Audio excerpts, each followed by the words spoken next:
あれ、付き合ってください。あなたのような方を待っていたの。よろしくね。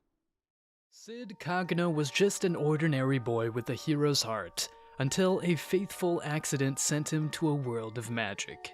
Now, with his vast knowledge of martial arts and training discipline, he rises as a power in the shadows, leading the members of Shadow Garden on a mission to stop the evil order of Diabolos and their diabolical plans. Will Sid become the hero he always looked up to, or will he fall to the dark side? Join him on a journey of discovery, power, and destiny in this thrilling tale of magic and mystery.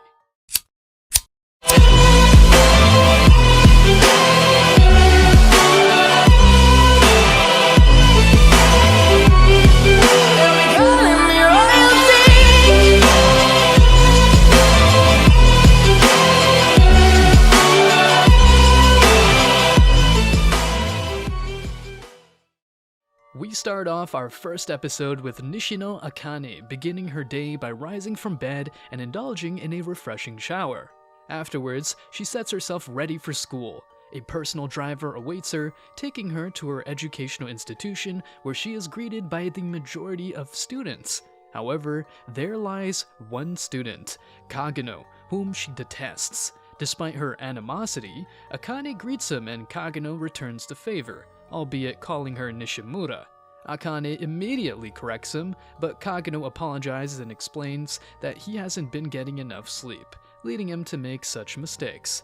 Unfortunately, he then goes on to call her Nishitani, which only adds to Akane's frustration. She once again corrects him, revealing her true name, but Kagano persists, repeatedly calling her Nishimura as he walks away.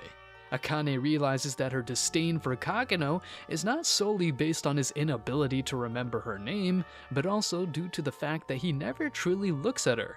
Even when his gaze appears to be directed towards her, his eyes seem distant, as if they are focused on something far away. After school, Akane attempts to call her driver, but to her surprise, he doesn't answer the phone. Unfortunately, she later discovers that he was attacked by some men and unable to come pick her up. Consequently, Akane is left with no other option but to make her way home on foot, which is a daunting experience for her since she has not walked home since the traumatic incident that occurred in middle school. Along the way, Akane is suddenly abducted by the same men who had earlier beaten her driver. As she loses consciousness, she glimpses a figure of a man in her peripheral vision, which turns out to be Kagano approaching to rescue her. Later on, Akane discovers she is tied up in a warehouse, her kidnapper coldly informing her that the daughter of Nishino Zaibatsu should not be walking alone at night. Meanwhile, the other kidnapper casually mentions that she must stay put until the ransom is received. However, Kagano, disguised as a stylish ruffian slayer, is observing the situation from above. As the first kidnapper decides to have some twisted fun with Akane, he boasts about her previous kidnapping experience and notes that it was just from some stalker. Suddenly, Kagano crashes in through the roof window, ready for action. The kidnapper pulls out a gun, but Kagano swiftly throws a piece of glass, injuring his arm and disarming him. With quick reflexes, Kagano charges the man, throws him to the ground, and beats him into submission. However, the other kidnapper reveals himself to be a former military man, and the situation quickly escalates as he takes out a knife and attacks Kagano. The two engage in a brutal fight, with Kagano managing to disarm the man, but still being overpowered. Realizing he needs to get serious, Kagano decides to showcase the potential he has found in crowbars. As he fought against bikers, the man soon realizes he is the notorious Balaclava Berserker, known for his crowbar fights against the bikers. Kagano explains that when the bikers started wearing helmets, he had to switch from using crowbars as tonfa to regular clubs. In the end, Kagano overpowers the man, breaking his leg and beating him into submission. He then frees Akane and warns her to be more careful in the future. After calling the police, Akane's father uses his connections to keep the case from going public. The next day, Akane arrives at school and sees Kagano. She greets him and he returns the greeting, calling her by name, Nishino. Akane is taken aback, realizing that Kagano actually remembered her name. This leads her to believe that he too might be hiding behind a mask. The next morning, the news reports that Minoru Kagano was hit by a truck and didn't survive. Akane is heartbroken as word of Kagano's tragic accident spreads. Kagano always dreamed of being a hero, dedicating his time to training and honing his martial arts skills. However, despite his efforts, he felt like a background character at school and realized that his physical abilities were limited. He desired to surpass these limitations, to become a hero who could overcome any obstacle. Thus, when he was hit by a truck and reincarnated into another world, he wanted to fully grasp this opportunity to grow stronger. In his new life, Kagano forms an organization equipped with his newfound magical powers. His goal is to operate from the shadows, showing the world the greatness of his team, the Eminence in Shadow. Kagano is determined to be the one to lead his team to victory, to become the hero he always dreamed of being. What a quick turn of events! Before we move on to episode 2, take a moment to answer the question of the day. What is your favorite isekai anime? Comment down below and have a chance to be shouted out. Now, back to the recap. After dying in a car accident, Minoru Kagano is reborn as the son of Baron Kagano, a powerful aristocrat living in the countryside. Quickly adapting to his new surroundings, Sid senses the presence of magic. The Kagano family specializes in creating dark knights, who can harness their abilities with the power of magic. They have high hopes for Claire, Sid's talented older sister. Despite his background as a secondary character, Sid leads a double life as a vigilante, hunting bandits with his slime sword and taking their wealth. One night, Sid discovers a caged creature, suffering from a magical overload. Intrigued, he takes the creature home and spends a month experimenting on it. Eventually, he manages to contain the magical energy, and the creature transforms into a young, beautiful elf. Sid puts on an act, telling her that he broke the curse put on her by the demon Diablos. He explains that the cult of Diablos is planning to revive the demon, and Sid works to stop them in the shadows. Introducing himself as Shadow, the Hunter of Shadows, he asks Alpha to join him in expanding their organization, Shadow Garden. With nothing left to lose, Alpha agrees and they set out to find more heroes' descendants and save the world from the threat of Diablos. Years pass and Sid is now 13. He practices with his sister Claire, but feigns weakness to keep her confidence high. When Claire departs for the Midgar Academy, she mysteriously vanishes. Sid learns from Beta that she's been kidnapped by the cult of Diablos, who believe she's a hero's descendant. With Alpha's help, they discover a secret hideout where Claire is being held by Viscount Grease. Despite her shackled state, Claire manages to break free and threatens to kill Grease if he harms her brother.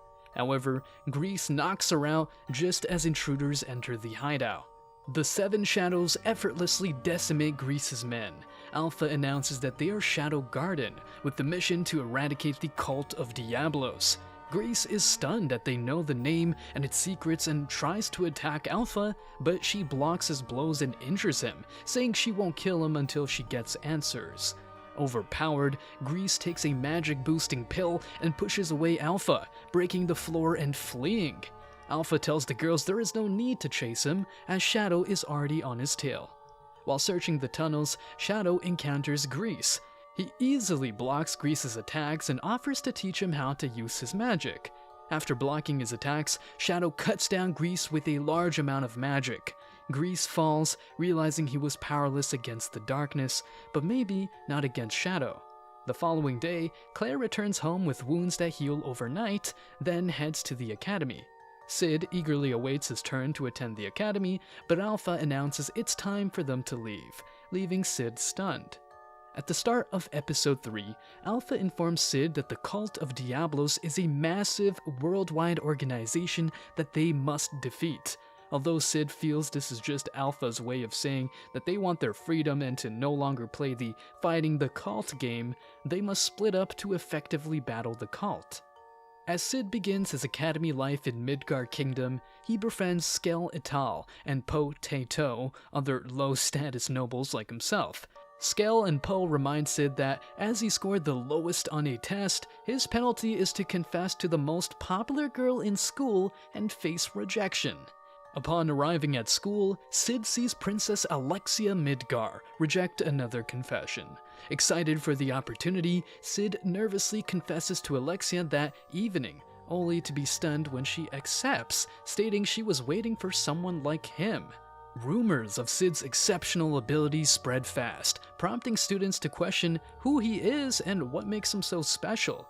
Skell and Poe speculate that if Alexia, a lower noble, accepted Sid, they might have a shot too. To their surprise, Alexia joins them for lunch in the lower nobility section. Sid tries to push her away by happily eating her excess food, but she reveals she's heard of his fencing skills and wants to practice with him. Despite being in the lowest section, Alexia uses her influence to get him into Section 1, where they train under advisor Xenon Griffey, the royal fencing instructor. During practice, Sid realizes Alexia's attacks are slow and lack magic, but her technique is solid. However, he finds it bland. After practice, Alexia confesses she hates her style as it feels like she's watching herself. Xenon informs them that their relationship won't change Alexia's betrothal, which is still a secret, causing Sid to understand the situation.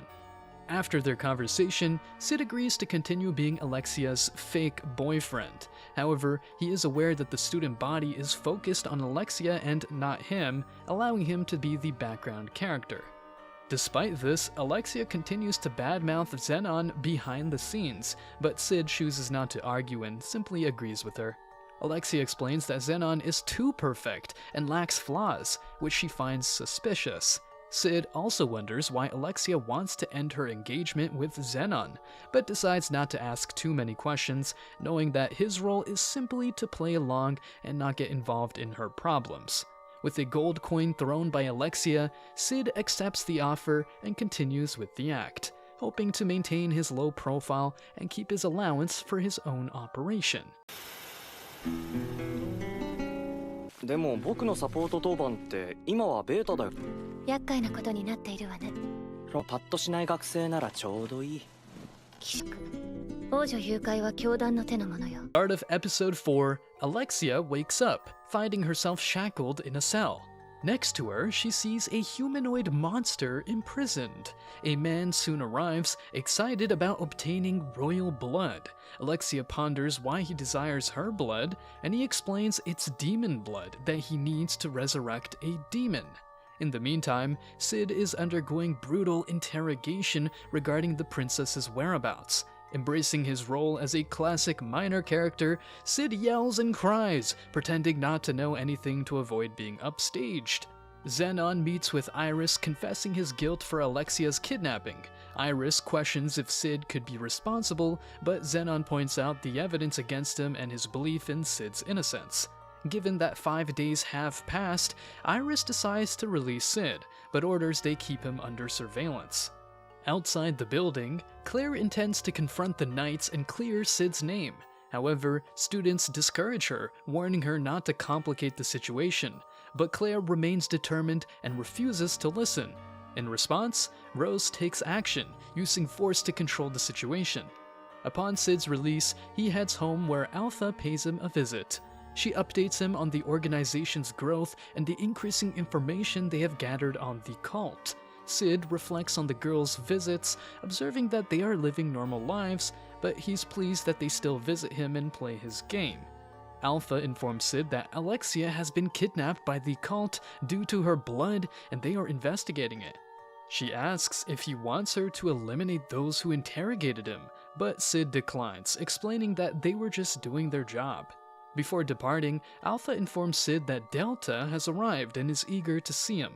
Despite her anger towards the knights who hurt Sid, Rose restrains Claire, leading her back to her room. Sid sets his eminence in the shadow room and prepares for the upcoming events by indulging in a fine wine and admiring the paintings and antiques around him. Soon after, Beta arrives with exciting news. Alpha has ordered all available personnel in the capital, a total of 114 people, to launch simultaneous attacks on all sect hideouts. Sid interrupts Beta's explanation of the girl's roles and hands her a letter, informing her that he will be taking Delta's place. As Sid departs, 2 knights who previously interrogated him wait to frame and kill him. However, Sid swiftly eliminates the 2 knights and drops their bodies. The Shadow Garden launches their attack as the doctor rushes to Alexia, warning her that they are coming. The man is confident in his prototype and injects the disfigured creature, which transforms into a larger and stronger monster. To Alexia's surprise, the monster frees her by cutting her chains and killing the man. As Alexia searches for an escape, she runs into Zenon. He reveals that the facility belongs to him, and he was financing the doctor. Excited, Alexia finally understands that Zenon isn't quite right in the head. He goes on to explain that with her blood and his research, he is assured the 12th seat in the prestigious Knights of the Rounds. But Alexia doesn't take this lying down. She attacks Zenon, but he quickly disarms her, demonstrating his superiority. Just then, Sid enters and introduces himself as Shadow. Wow, it seems like our main character has a new alias. As Shadow faces Zenon, the 12th seat of rounds, he recognizes Shadow as the one who has been targeting the cult's bases.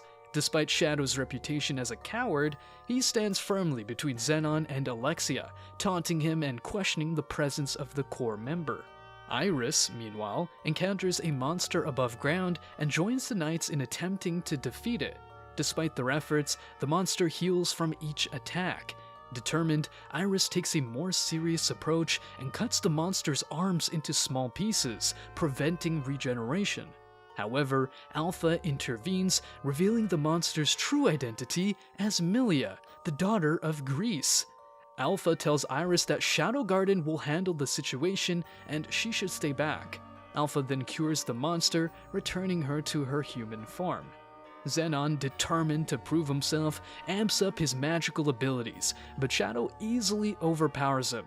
Frustrated, Zenon takes some red pills, claiming they will awaken a new, more powerful nature. He transforms into the third awakened, but Shadow still effortlessly blocks his attacks. Amazed, Alexia watches as Shadow explains that true almightiness can only be achieved by becoming the source of power, not relying on borrowed strength.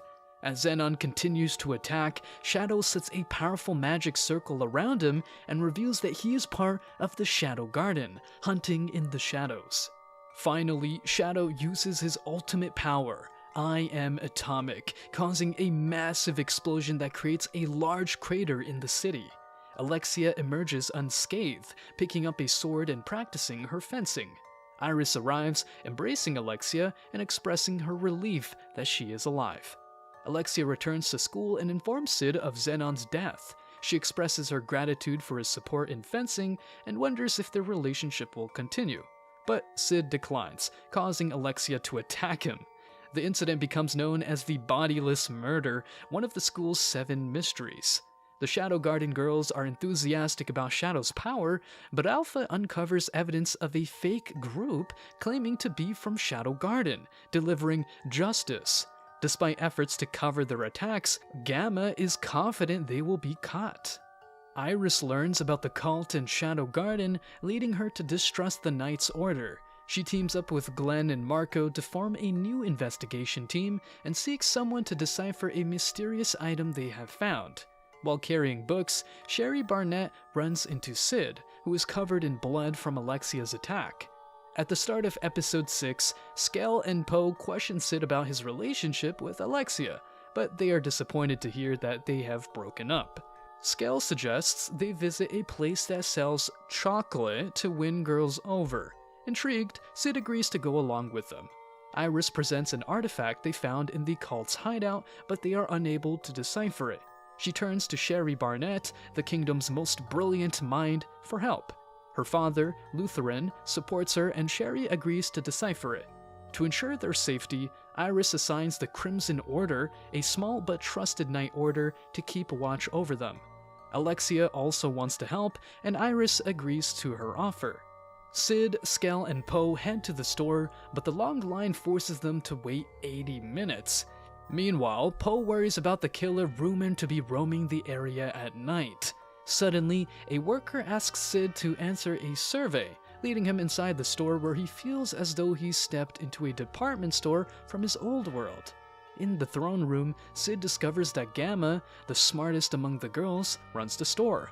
After falling down the stairs, she invites Sid to sit on the throne and rewards him with a display of fireworks.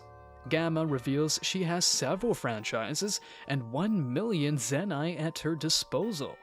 She also mentions the killer from Shadow Garden and introduces Sid to Nu, the newest member of the Numbers. Sid agrees to call her if he needs her and requests 3 chocolates, but Gamma offers him the highest quality for free. As they laugh and chat, Sid steals 1 coin. Sid and his friends hasten their journey home as Sid surmises that Alexia has gone berserk and started killing people. Upon hearing a commotion, Sid instructs his friends to go ahead as he needs to use the bathroom. Skell and Poe admire Sid's bravery and vow to keep his secret. Sid then heads to the back alley where he hears Alexia fighting with some men claiming to be from Shadow Garden. Despite being overpowered, Sid steps in as Shadow and kills one of the attackers. He warns the others that they will pay for impersonating Shadow Garden and follows them, killing another one. Nu arrives and applauds Shadow's swift action, requesting he leave the rest to her as she needs information from the remaining man. Shadow agrees and departs as Nu disarms the man and warns him she's not as merciful as Shadow. Meanwhile, a man informs a knight that they have lost contact with the puppet and 2 other men, but the knight reassures him as they have located the item they were searching for and prioritize its retrieval. As Alexia and Iris discuss the situation, Alexia reveals that the killer was impersonating Shadow Garden. She explains that Shadow Garden is currently fighting against the cult. Iris ponders the possibility of learning more about the situation once the artifact is deciphered.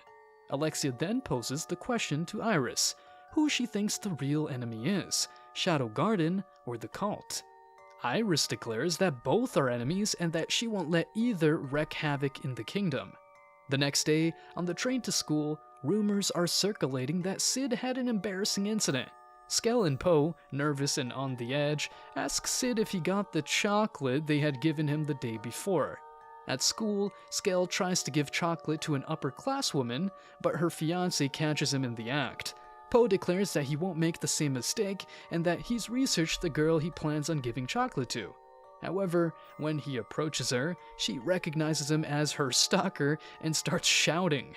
Sid decides to end his background story by giving his chocolate to the first girl he sees. He ends up sitting next to Sherry and gives her the chocolate, quickly leaving the situation behind. Sherry instantly recognizes Sid from their previous encounter. Puzzled, she inspects the chocolate in her room. Her father walks in and identifies it as a popular treat. Sherry mentions that a boy gave it to her, and her father assumes it's a love gesture. He ponders what her response will be and emphasizes the importance of social skills along with education. He begins to cough, but reassures her that he's been feeling better and is grateful for having such a loving daughter. Sherry, in turn, expresses her gratitude for being adopted by him. What a wholesome way to end episode 6. 奪われた魔力が戻ったわけでもない。たとえ私が倒れたと。美しき剣を振るう者よ。 At the start of episode 7, Sherry thinks of what her father told her about love at first sight. She finally decides to try the chocolate Sid gifted her and finds it to be sweet. Nu disguises as a student and informs Sid of a powerful brainwashing affecting the man they caught. She also reveals the presence of a named first child in the royal capital. Despite Nu's explanation, Sid is preoccupied with thoughts of Skell signing him up for a fencing tournament. At the tournament, Sid fakes his defeat to Student Council President Rose Oriana by coughing fake blood and showing a secret technique. Despite his fake loss, Sid is determined to continue the fight and show off his remaining techniques. However, the judge intervenes and declares the fight over, announcing Oriana as the winner. Sid protests but is carried out as he lost too much blood. After the fight, Sid is approached by Sherry, who expresses her admiration for his impressive skills. She offers him cookies as a token of appreciation and suggests they start as friends. Sid accepts, but is unsure about her intentions. Her father joins them for a small talk, but Sid leaves early, citing his injuries as an excuse. Sherry, consumed by thoughts of Sid, decides to visit him. She confides in Alexia, who reveals that she and Sid were never actually dating, but just pretending for certain reasons. Upon learning this, Sherry is overjoyed and leaves in high spirits. However, Alexia is left frustrated. 5 days pass and Sid returns to school, sensing a shift in the air as classmates seem friendlier. Oriana arrives, announcing the student council election. At the same moment, a masked member of the cult initiates their plan by creating a barrier around the school. But only Sid detects it. As Alexia rejoins the school, she discovers the closed gate and a dead guard. Magic becomes inaccessible to Sid, and Oriana, as men claiming to be from Shadow Garden, storm the room and reveal their takeover of the academy. However, their magic abilities prove far stronger as they easily break Oriana's sword. As they threaten Rose Oriana's life, Sid sacrifices himself, pushing her out of harm's way and taking the fatal blow. He falls to the ground, covered in blood. What will our protagonist do now? With newfound determination, Rose begins to question her beliefs about love and sacrifice. She ponders why Sid would give his life for her and concludes that it must be love that drove him. In the meantime, the terrorists round up all the students and move them to the auditorium. As Rose is lost in her thoughts, Sid suddenly stirs and begins hitting his chest. He revives himself through a secret technique where he stops his heart for 10 minutes, but maintains regular blood flow to his brain. Although his magic is still blocked, he can use it by narrowing it down to threads. Rex enters Sherry's room, revealing that he is from Shadow Garden or Shadow Guardian, and his mission is to retrieve an artifact.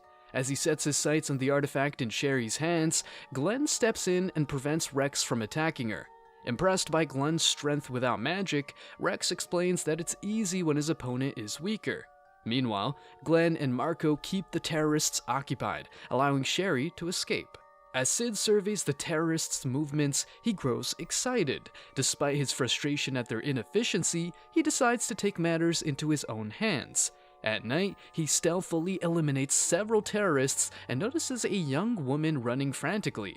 Recognizing her as Sherry, he saves her from capture and escorts her to her father's room. Along the way, Sherry explains the purpose of the artifact, the Eye of Avarice. This powerful object absorbs and stores magic, potentially releasing all stored energy in a dangerous explosion. Sherry intends to use a secondary artifact to control and safely store the Eye's energy. However, she needs tools from her room to do so. Sid offers to retrieve them for her as she makes her way to the auditorium. Rex reports to the cult knight that some of their men had been taken out by a skilled fighter and guesses it could be Shadow Garden. The cult knight threatens Rex to find the artifact or face death. He notes that once his ambitions are achieved, he will be reinstated in the Knights of Rounds. Sid ambushes Rex, taking him down quickly. Assuming Sid has an artifact, Rex creates a net, but Sid quickly gets inside. Sid defeats Rex in a classroom filled with dead terrorists. Nu finds the dead bodies of Glenn and Marco, but Marco is alive but unconscious. Sid arrives, looking for Sherry's tool to fine-tune an artifact. Nu explains that Shadow Garden has infiltrated the academy, but they can't use magic yet. Only the 7 shadows have that ability, with only Gamma currently in the capital. Nu can only use half her power. Sid obtains the tools and brings them to Sherry. She starts fine-tuning the artifact, aiming to neutralize the Eye of Avarice, which is absorbing their magic. Without magic, Iris is confined to the academy's outskirts. Meanwhile, Sherry perfects the artifact and heads into the tunnels, remembering the death of her mother, who was a great researcher. Lutheran comforted her and offered to raise her, which drives her to repay him. Sid allows her to go alone. Sherry reaches the auditorium, activates her artifact, and disables the magic blocking field. As the students regain their magic, Rose attacks one of the terrorists and the students join in. Shadow Garden members, including Sid, launch a full-scale attack on the terrorists. The cult knight escapes, but triggers a system that causes the academy to burn. Iris finally joins in, but finds the terrorists already dead and the students safe outside. Rose explains that Shadow Garden killed the terrorists, who were posing as their organization. Sherry searches for her father in the auditorium but can't find him amidst the blazing fire. Suddenly, she spots the cult knight burning books and feels a wave of fear wash over her. Just then, Sid appears, shocked by the sight of Lutheran dressed in full armor. The cult knight removes his helmet, revealing his identity, and Sid immediately recognizes him. Sid questions Lutheran's actions, and he explains that he once reached the peak of the sword-fighting world, but eventually fell ill. In his quest to cure himself, he found the Eye of Avarice, a powerful artifact. He funded Sherry's mother's research, but when she wanted to hand it over to the government for safekeeping, he killed her. Sherry, who remains unaware of his crime, continued her mother's research. Shadow arrives and defeats Lutheran with ease. Sid confronts him about using Sherry for his own selfish gain, and he confirms it. The two of them engage in a fierce battle, but Sid ultimately gets cut by Lutheran and falls through a window. Shadow steps in and is not impressed by Lutheran's newfound strength from the Eye of Avarice. Lutheran explains that he has made sure the Shadow Garden will be blamed for the chaos, but Shadow finds this amusing, stating that his organization is not bound by good or evil and will continue on its path. Shadow disarms Lutheran and proceeds to stab his limbs, reminding him of the way he killed Sherry's mother. In the end, Shadow kills Lutheran, and as Sherry arrives, she is heartbroken to find her father's lifeless body. Shadow decides not to reveal the truth about her mother's death and leaves the auditorium. Shadow is labeled as an enemy to the kingdom and is wanted for mass murder, kidnapping, arson, and robbery. When Gamma informs Alpha of Shadow's willingness to accept the blame for his actions, Alpha realizes that Shadow does not share their sense of righteousness. In order to live up to his expectations, she orders Gamma to gather the 7 shadows. As the academy closes for an early summer break, Sherry thanks Sid for his assistance and shares her plans to study abroad in Laugus. Despite wishing to get to know Sid better, she has no reason to stay and feels the need to take action with her limited knowledge. When asked what she needs to do, she keeps it a secret. What a surprising turn of events! What plans does Shadow have up his sleeve? What was Sherry's secret? Find out on our next recap of The Eminence in Shadow.